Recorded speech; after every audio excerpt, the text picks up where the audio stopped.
मैं जब भी नहाने के लिए बाथरूम में जाती, ऐसा लगता कि जैसे कोई मुझे देख रहा है। हालांकि घर में मैं मेरे 17 साल के बेटे के अलावा कोई नहीं रहता था। मुझे विधवा हुए 3 साल हो गए थे। फिर जब नहाकर बाहर निकलती तो वहाँ कोई भी ना होता।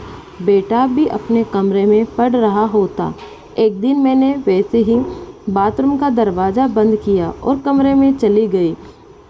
अभी थोड़ी ही देर गुजरी थी, मुझे किसी के चलने की आवाज़ आई। मैंने देखा कि मेरा बेटा एक हाथ में मोबाइल पकड़े और दूसरे हाथ में। मेरा नाम रोशनी है। मेरी उम्र सिर्फ 17 साल थी जब मेरी शादी करवा दी गई और मेरी शादी एक हादसा थी। वह इस तरह के मेरी बड़ी बहन की शादी थी और मैं अपनी बड़ी बहन की शादी के लिए बहुत खुश थी। हंसती खेलती नाचती फिर रही थी। मेरी बड़ी बहन बहुत उदास थी। शादी के वक्त वह हमारे घर से ना जाने किसके साथ भाग गई। हमें जब पता चला, जब हमने देखा कि वह अपने कमरे में नहीं थी, वहाँ पर शोर मच गया कि दुल्हन तो भाग गई, बेइज्जती हो जाएगी। लेकिन अभी यह बात बारातियों में नहीं पता थी। मेरी बहन की सास ने तो शोर मचा दिया कि वापस चलो। अब समझा रहे थे अगर वह बारात लौट जाएगी तो हम तो किसी को मुंह दिखाने के काबिल नहीं रहेंगे। लेकिन मेरे बहनोई ने शायद पहले ही मुझ पर नज़र रखी हुई थी कि उसने कहा कि मुझे छोटी बहन का रिश्ता दे दीजिए ताकि आपकी भी इज्जत बच जाए और हमारी भी। इसके बाद लोग जो भी बातें करें, कम से कम आपकी बेटी से मेरी शादी तो हो जाएगी। मेरी बड़ी बहन जाने क्या सोचकर घर से भागी थी, लेकिन इसने सबको बड़ी मुश्किल में डाल दिया था। मेरा बहनोई शायद मुझे पसंद करता था, इसीलिए उसने फ़ौरन यह बात कर दी। इसकी माँ ने रोका कि ऐसा मत करो, हमें इस घर से बिल्कुल भी रिश्ता नहीं जोड़ना। जिस घर की एक बेटी भाग सकती है, न जाने यह लोग किस किस्म के हैं, जाने उन्होंने अपनी बेटियों को कैसे संस्कार दिए हैं। लेकिन मेरे बहनोई ने कहा कि इसे मुझसे ही शादी करनी है। मेरी उम्र सिर्फ 17 साल थी जब मेरी शादी करवा दी गई और मेरा बहनोई, जो अब मेरे पति बन चुके थे, मुझसे पूरे 12 साल बड़े थे। मेरी बड़ी बहन तो भाग गई, लेकिन उसने मेरी जान ले ली। जाने वह कहाँ थी। हमारी उससे ज़िंदगी भर कभी बात ना हुई, लेकिन मुझे मेरे ससुराल में बहुत बातें सुनने को मिली। मुझे ऐसा लगता है कि जैसे मैं ही भागकर आई हूँ। लेकिन अजीब बात यह है कि मेरा पति मुझसे बहुत मोहब्बत करता था। वह मुझे ऐसे ही रखता जैसे उसने मुझसे मोहब्बत की शादी की हो। मैं सारा दिन बुरी बुरी बातें सुनकर जब अपने पति की बाहों में जाती तो मेरी थकान दूर हो जाती। वह मुझे हंसाते और मेरा बहुत ख्याल रखते। अगर मेरा पति भी मुझे बातें सुनाता तो शायद मैं अपनी ज़िंदगी ही ख़त्म कर लेती। शादी के पहले ही साल मैं माँ बन गई। डॉक्टर का कहना था कि बच्ची की उम्र कम है, इसीलिए कुछ कह नहीं सकते। पति ने कहा कि यह बच्चा नहीं रखेगी क्योंकि मैं अपनी बीवी की जान बचाना चाहता हूँ। लेकिन मेरी सास ने शोर मचा दिया। उसने कहा कि मुझे बच्चे से ज़्यादा अपनी बीवी की पड़ी है। मेरी सास का कहना था कि अगर तूने इस तरह का कोई काम किया तो फिर तुम दोनों को इस घर से जाना होगा, कि यह घर उनके नाम था और मेरे घर में सिर्फ मेरी सास थी, ससुर नहीं थे और मेरा पति इकलौता बच्चा था। मेरा पति बहुत परेशान रहता। मेरी तबीयत भी 9 महीने बहुत ज़्यादा ख़राब रही। एंड वक्त पर जब मेरे पति से पूछा गया कि बीवी को बचाना है कि बच्चे को, तो उन्होंने कहा कि मेरी बीवी को बचाइए। मेरी सास ने कहा कि बच्चे को बचाइए, पर डॉक्टर का कहना था जो लड़की का पति कहेगा और वही होगा, कि बीवी को बचाना है कि बच्चे को, और उसी के दस्तखत भी होंगे। मेरे पति ने कहा कि बीवी को बचाना है, लेकिन मेरी जान भी बच गई और मेरा बेटा भी सही सलामत था। मैं अपने घर आ गई और उसके बाद मेरे पति ने मेरा बहुत ख्याल रखा। 2 साल तक मेरी सास इस दुनिया से चली गई। घर मेरे पति के नाम हो गया। मेरा बेटा इस वक्त 3 साल का था। अपने बेटे का नाम मैंने कबीर रखा था। मेरी सास के जाने के बाद मैं और मेरा पति घर में बहुत ही खुशहाल ज़िंदगी गुजार रहे थे। लेकिन ना जाने हमारी खुशियों को किसकी नज़र लग गई कि 4 साल बाद मेरा पति एक हादसे में चल बसा। यह मेरी ज़िंदगी का सबसे बड़ा दुख था। मेरी औलाद इस वक्त 6 साल की थी। मैं बता नहीं सकती कि मैंने किस तरह इस दुख के साथ अपनी ज़िंदगी गुजारी है। मैंने दोबारा कभी ना शादी करने का फ़ैसला किया। मैं 22 साल की उम्र में विधवा हो चुकी थी। माँ बाबा ने कहा कि तुम अपना बेटा हमें दे दो, हम इसके माँ बाप बनकर इसको पाल लेंगे, तुम दूसरी शादी कर लो। लेकिन मैंने अपने पति से वादा किया था कि मैं अपने बेटे का बहुत ख्याल रखूँगी और मैं अपने पति के अलावा किसी और के बारे में सोचना भी नहीं चाहती थी। मेरे लिए यह बेवफाई के बराबर था और मैं अपने पति की यादों के साथ भी बेवफाई करना नहीं चाहती। वक्त गुजरने लगा। पहले मेरी माँ इस दुनिया से चल बसी और उसके बाद मेरे बाबा भी। ज़िंदगी ने मुझे बहुत गम दिए, लेकिन कोई मरता नहीं किसी के पीछे। मेरे माँ बाप की जायदाद और घर भी मेरे हिस्से में आ गया। उसके पास ज़्यादा कुछ नहीं था, लेकिन जो कुछ था वह सब मेरा हो गया, क्योंकि हमारा कोई भी भाई नहीं था। और मेरी बड़ी बहन तो जब घर से भागी थी, किसी को पता भी नहीं था कि वहाँ कहाँ गई है। मेरी माँ कहती थी न जाने कहाँ गई होगी, पता नहीं जिंदा भी होगी या नहीं। घर से भाग जाने वाली लड़कियों के साथ ज़माना बहुत बुरा सलूक करता है। अगर वह किसी बेटे की माँ बन जाए तो उसकी बेटी की ज़िंदगी बर्बाद हो जाती है। यह सब कहते हैं कि तुम्हारी माँ को घर से भागकर आई थी। मेरी माँ अक्सर ही मेरी बहन के लिए दुआ करती थी, लेकिन मैंने अपने बाबा की ज़ुबान से कभी उसका नाम तक नहीं सुना था। मैंने अपने घर वालों की इज्जत बचाई थी, इसीलिए मैं उनकी लाडली बेटी थी। वक्त गुजरता गया, मेरा बेटा 17 साल का हो गया। घर में किसी में और मेरा बेटा ही रहते थे। मैंने भी माँ बाप की तरह से मिला हुआ घर बेचकर बाज़ार में दुकानें ले ली थी और उन दुकानों को किराए से मेरा घर चलता था। पहले तो यह किराया बहुत ही कम था और घर चलाना मुश्किल लगता था, लेकिन वक्त के साथ साथ यह लाखों में हो गया था। हम 2 लोग थे, इसीलिए ज़्यादा खर्चा नहीं था। बच्चे को स्कूल और उसके बाद अच्छे कॉलेज में भेज दा कि वह पढ़ाई करे और उसकी अच्छी नौकरी लग जाए, तो फिर मैं एक प्यारी सी बहू ले आऊँ ताकि इस घर की खामोशी खत्म हो जाए। अकेले रहकर मेरे साथ यह मसला हो गया था कि आज अचानक से दिल घबराने लगा था। गर्मी का मौसम हो या सर्दी का, मुझे अचानक से बहुत गर्मी लगना शुरू हो जाती थी, इतने कि मैं नहाने के लिए चली जाती। जब तक बदन पर पानी बहाती रहती तब तक सुकून रहता। डॉक्टर से पूछा तो उसने कहा कि आपकी ज़िंदगी में इतने गम हैं कि पहले आपका पति और उसके बाद आपके माता पिता चल गए।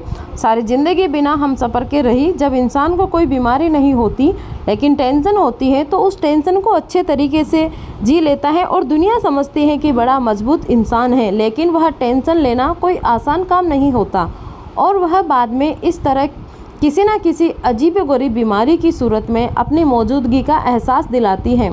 इंसान को हमेशा याद रहे, हम इतने गम झेलने के लिए नहीं बनाए गए हैं। यह गम हम इंसान को मार डालते हैं। यही मसला था कि अचानक से मेरा दिल घबराने लगता था और मैं नहाने के लिए बाथरूम में चली जाती थी। एक दिन बहुत कुछ अजीब सी हरकत हुई। एक रात मेरा दिल बुरी तरह घबराने लगा और मेरे पास कोई दूसरा हल नहीं था। मैं क्या कर सकती थी? मैं बाथरूम में नहाने के लिए चली गई, लेकिन मुझे ऐसा महसूस हुआ कि जैसे कोई रूम के बाहर खड़ा रोशनदान से मुझे देखने की कोशिश कर रहा था। मेरा बाथरूम बहुत छोटा था, इसीलिए छत इतनी छोटी थी कि इसको हाथ लगाकर छू सकते थे, इसीलिए रोशनदान से अंदर झांकना भी कोई मुश्किल काम नहीं था। अचानक से मेरा दिल बैठ गया। मैं बुरी तरह डर गई और जल्दी जल्दी कपड़े पहनकर बाथरूम से बाहर आई, लेकिन आसपास कोई भी नहीं था। रात के 2 बज रहे थे। इस वक्त वहाँ कौन हो सकता है? शायद मुझे वह वहम था, लेकिन अगले दिन फिर से कुछ ऐसा ही हुआ और इस बार तो मैं किसी का साया भी देखा। मेरे जवान बेटे की माँ थी, लेकिन मेरी उम्र 35 साल थी। आजकल तो ज़माना ऐसा था कि कोई कुछ भी नहीं कर सकता था। मुझे शायद वहम था, शायद कोई फिल्में बनाने की कोशिश कर रहा था। मैंने जल्दी जल्दी कपड़े पहने और बाहर आ गई, लेकिन वहाँ कोई भी नहीं था। मैंने अपने बेटे को जगा दिया, लेकिन जब कमरे में गई तो वहाँ पर वह अपने फ़ोन में मसरूफ़ था। मैंने उसे यह नहीं बताया क्या हुआ है। वो जवान मर्द था, कुछ भी हो सकता था। वो बहुत गुस्से में आकर किसी को कुछ कर सकता था या कोई लड़ाई भी हो सकती थी। मैंने कहा कि घर में कोई दाखिल होने की कोशिश कर रहा है। वह फ़ौरन खड़ा हो गया और उसने हाथ में डंडा उठाया और उससे लगा कौन हो सकता है। उसने सारे घर के हर कोने में देख लिया, लाइट वगैरह उनकी कोई नहीं था, बाहर का दरवाज़ा बंद था। उसने कहा कि लगता है आपको वहम हुआ है कि यहाँ पर कोई नहीं है, लेकिन मैं जानती हूँ कि मुझे वह नहीं हुआ। मैंने बताया कि किसी का साया देखा है और वह किसी मर्द का। यह बात नज़रअंदाज करने वाली नहीं थी, पर वह कौन हो सकता है। यह हरकत मेरे दिमाग में दोबारा हो चुकी थी। दूसरे दिन फिर से मेरी तबीयत ख़राब होने लगी। मैंने सोचा कि होती है तबीयत ख़राब तो होती रहे, लेकिन मैं नहीं जाऊंगी बाथरूम में। घर के शहर में था, मेरे बेटे का कमरे में बाथरूम था, लेकिन वह कमरा तो मेरे बेटे का था। बार बार मैं वहाँ नहीं जा सकती थी। सो रहा होगा, उसकी नींद में खलल नहीं डालना चाहती। उसे सुबह को जल्दी जाना होता था। मेरी तबीयत बहुत ख़राब होने लगी। मैंने आसपास देखा और पहले तसल्ली कर ली कि वहाँ कोई नहीं है। नहीं तो कोई भी नहीं था, दरवाज़ा भी बंद था। मैं बाथरूम में चली गई और नहाना शुरू कर दिया, लेकिन आज तो हद ही हो गई। आज तो मैंने बताया इस आदमी का साया देखा, बल्कि इस आदमी की आवाज़ भी सुनी। मेरा दिल बुरी तरह बैठ गया। मेरी अक्ल ने काम किया और मैंने बाथरूम का लाइट ऑफ कर दी ताकि बाहर जो कोई भी खड़ा है वह मुझे देख ना सके। मैंने बुरी तरह चिल्ला कर अपने बेटे को आवाज़ देना शुरू कर दिया।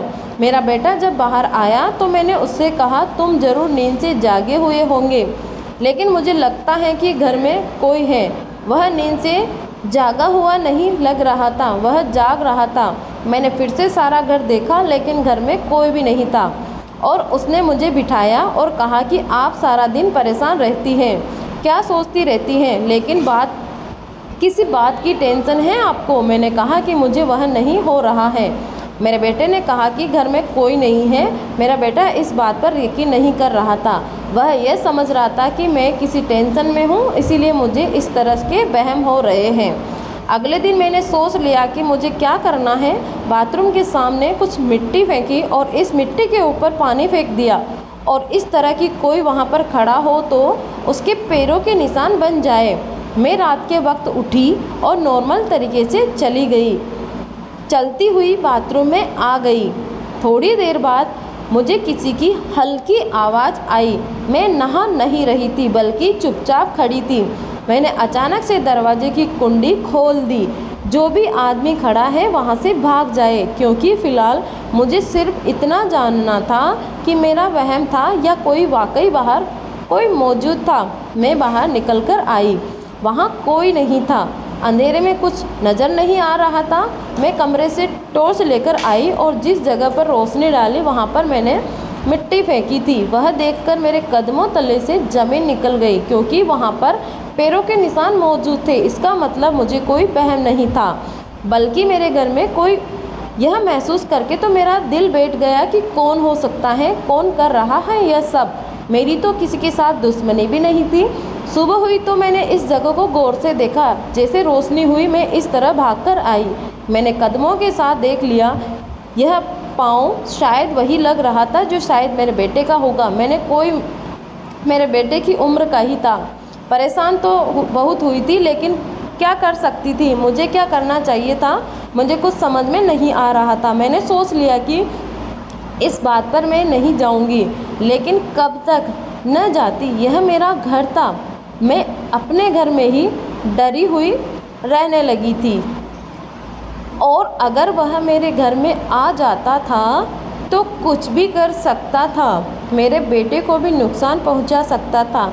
यूँ तो मेरी उम्र ज़्यादा नहीं थी, लेकिन मुझसे घर के काम नहीं होते थे, क्योंकि मैंने एक नौकरानी रख ली थी। वही नौकरानी कमरे में पोछा लगा रही थी। मेरे बेटे ने आकर फर्श पर मिट्टी वाले पाँव रख दिए। उसने कहा कि मैं छोटे साहब, अभी तो मैंने सफाई की है।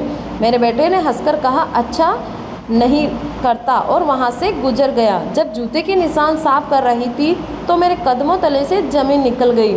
मैंने इसे रोक दिया, इसे कहा कि इसको साफ मत करो, और गौर से देखने लगी, क्योंकि यह पैरों के निशान तो मेरे बेटे के थे, जैसे बाथरूम के बाहर मिट्टी पर बने थे। यानी यह निशान का प्रिंट था, वही प्रिंट तो इस मिट्टी पर बना हुआ है।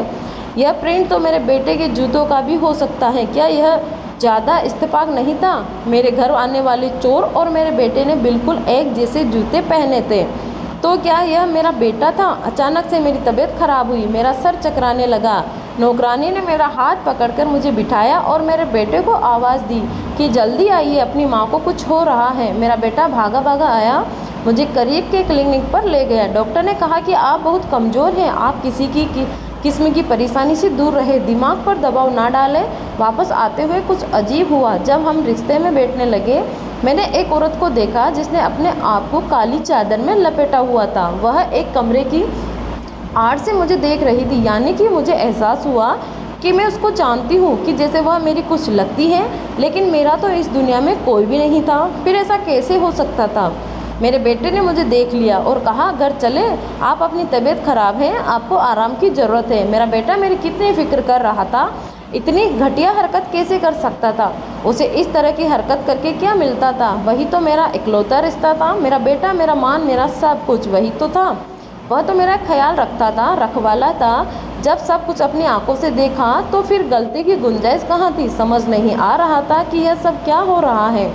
यह बात भी तो मैंने नोट की थी कि घर का दरवाज़ा बंद था, कोई अंदर फिर कैसे आ सकता था? और जब आधी रात को मैंने अपने बेटे को जगाया कि घर में कोई है, तो मेरा बेटा सो नहीं रहा था बल्कि जागा हुआ था। और फिर इस मिट्टी पर बिल्कुल वैसे ही जूतों के निशान कैसे आ सकते थे जैसे मेरा बेटा पहनता था? दिल मानता तो नहीं था, पर दिमाग बार बार इशारा कर रहा था कि कुछ तो गड़बड़ है। अब मुझे कुछ भी करके इस आदमी को रंगे हाथों पकड़ना था कि वह कौन है। अब मुझे एक प्लान की ज़रूरत थी और मुझे प्लान के तहत ही चलना है। मैंने अपने दिमाग में एक प्लान बनाया। अपने बेटे से बात बात से पूछा कि तुम रात भर जागते क्यों रहते हो? वह कहता, मैं पढ़ाई करता हूँ। मैंने कहा कि आज तो तुम्हारा कोई काम नहीं है ना कोई, अब तो तुम्हारी दिसंबर की छुट्टियाँ होने वाली हैं। तो हंसने लगा और बोला, आज तो कोई काम नहीं है, आज मैं सुकून से सो जाऊंगा। मैंने कहा, ठीक है। मुझे नींद कहाँ आ रही थी। मैंने थोड़ी देर बाद जाकर देखा, मेरा बेटा सुकून से सो रहा था। यही वक्त था जिस वक्त पर यह काम शुरू होता। मैं जल्दी जल्दी बाथरूम तक गई और इशारा किया जैसे मैं बाथरूम के अंदर चली गई हूँ।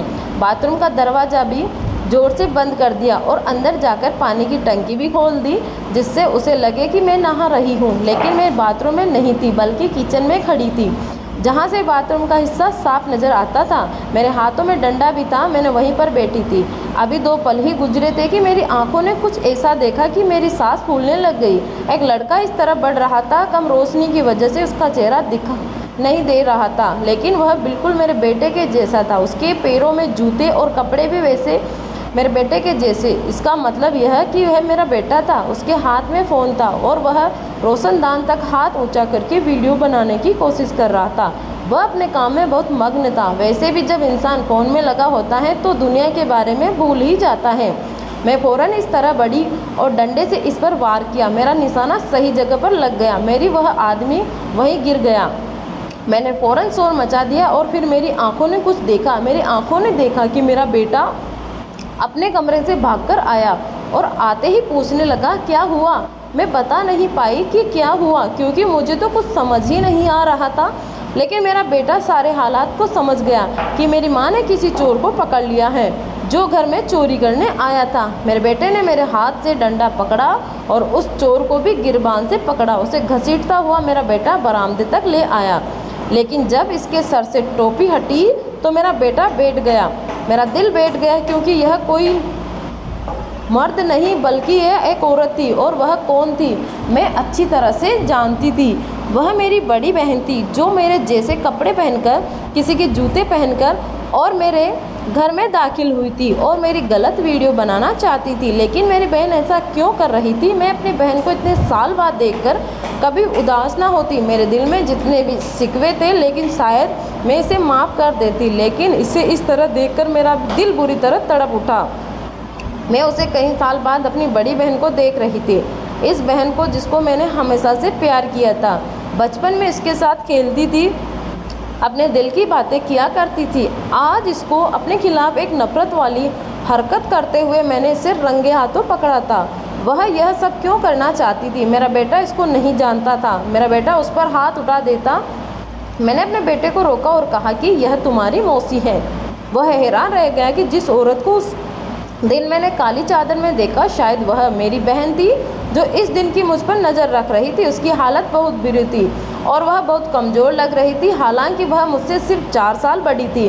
तुम यहाँ पर क्या कर रही हो और तुमने अपना यह क्या हाल बना रखा है? मैंने उससे बहुत ही अपने मन से पूछा। जैसे तो जो कुछ किया उसने मेरे लिए अपने पहले ही माफ़ कर दिया, लेकिन वह बोली, पूछ तो ऐसे रही हैं जैसे मुझे खा जाएगी। बस बड़ी आई मेरे हाल का फिक्र करने वाली। माँ बाप की नज़रों में अच्छा बनने के लिए मेरी जगह पर बैठ गई। मेरे होने वाले पति से शादी कर ली, इसका घर भी ले लिया और माँ बाप की सारी जायदाद भी अपने नाम करा ली। मेरा होने वाला पति पहले ही तुम पर मर मिटा था, यह तो मुझे पहले ही पता था, तभी तो तुम्हारे लिए दीवाना हो गया। मैं सब कुछ जानती थी, तुम अकेले ही सब कुछ खाना चाहती हो। मुझे तो दूध में से मक्खी की तरह निकाल दिया तुमने। अगर मैं तुमसे यह सब मांगती तो मुझे कभी भी नहीं देती। बाबा ने तो पहले ही मुझे मेरे हिस्से से अलग कर दिया था, लेकिन मैंने सोचा कि मैं तुम्हें ब्लैकमेल करूँगी तो कैसे करती? तुम्हारे पास वैसे भी कुछ नहीं था, लेकिन इज्जत तो थी। 17 साल के बेटे की माँ बन गई हो तो क्या हुआ, अभी भी तुम जवान औरत ही हो। तुम्हारी वीडियो बनाकर और फिर तुम्हें इसके साथ ब्लैकमेल करके मैंने तुम्हें जलील करना था। आराम से बैठने वाली नहीं हूँ, मुझे मेरा हिस्सा चाहिए। मेरी बहन पागलों की तरह बोल रही थी, वह बिल्कुल भी ठीक नहीं लग रही थी। तभी बात करती, कभी हंसती और कभी रोना शुरू कर देती। मैंने उससे कहा, तुम किस किस्म की बातें कर रही हो? मैंने उसे समझाने की बहुत कोशिश की, क्या हो गया है तुम्हें, लेकिन वह मेरी कोई भी बात समझ नहीं रही थी। उसने चीखना चिल्लाना शुरू कर दिया, अपने आप को तकलीफ पहुंचाने की कोशिश करने लगी। वह नॉर्मल नहीं थी, बेहोश हो गई। हमने उसे कमरे में रखा, अपनी हालत बहुत बुरी थी। ऐसा लगता था कि वह 2 महीने से नहाई नहीं थी। शायद इसीलिए उसने मेरे बेटे के जूते और कपड़े पहने थे, क्योंकि शायद इस वक्त इसके कपड़े में जूते नहीं थे। वह सुबह जागी तो तब भी हमारे काबू में नहीं आ रही थी, ना खाना खा रही थी ना कुछ। वह तो मुझ पर हाथ भी उठाने लगी। उसको डॉक्टर के पास ले गए, वहाँ जाकर बहुत ही बातें पता चली। उसके पास जो फ़ोन था वह भी चोरी का था। मेरी बहन पागल मरीज बन चुकी थी। वह अपने बारे में कुछ अजीब अजीब बातें बता रही थी। उनको कुछ भी समझ नहीं आ रहा था। उनके फ़ोन में किसी औरत का नंबर था जिसको हमने फ़ोन किया, उसने हमें बुलाया, हमने मिलने आ गई, क्योंकि वह मैं भी मेरी बड़ी बहन को तलाश रही थी। वह मेरी बहन के पति की कजिन थी। वह लड़की हमसे मिलने हमारे घर आ गई और हम भी बहन को वापस घर ले आए। उसने बताया कि यह लड़की हमारे ख़ानदान में भागकर आई थी, इसीलिए सब ने इसको बहुत बातें सुनाई। सास ने बहुत तंग किया। ऊपर वाले ने इसको बेटी से नवाजा, लेकिन इसकी बेटी 2 हफ्ते बाद ही दुनिया से चली गई। उसके बाद इसका हाल ऐसा ही हो गया। पति ने दूसरी शादी कर ली, यह घर में अकेली पड़ी रहती थी। इसको कोई बुलाता नहीं था, एक मैं ही इसका ख्याल रखती थी, क्योंकि इसको बहुत गुस्सा आता था। इसी तरह साल गुजरता गया। अपनी ज़िंदगी में ऐसे ही गुजारी। पागल हो गई और इस घर से भाग गई। कभी मेरे घर आ जाती तो कभी ऐसे गायब हो जाती। किसी को भी पता नहीं चलता था कि वह कहाँ गई। उसकी हालत बहुत बुरी है। उसने मुझे तुम्हारे बारे में बताया था। वह बहुत शर्मिंदा थी। उसको यह भी नहीं पता था कि उसके माँ बाप इस दुनिया से कब गए। इसका अंजाम बहुत बुरा हुआ। मुझे अपनी बहन पर बहुत तरस आया। उसने जो कुछ भी किया था उसे उसकी सज़ा मिल रही थी। मैं उसे अपने घर ले आई। मैंने अपनी बहन का इलाज करवाना शुरू कर दिया। डॉक्टर के मुताबिक से पागलपन की बीमारी हो गई थी, जिसमें ऐसे लगता था कि सब उसके दुश्मन हैं और वह अपना सबसे बड़ा दुश्मन मुझे समझती थी। लेकिन डॉक्टर का कहना था कि सब ठीक हो सकती है। इसका इलाज करवाना और उस पर मेहनत की, उसको प्यार दिया और आहिस्ता आहिस्ता वह एक नॉर्मल इंसान बन गई।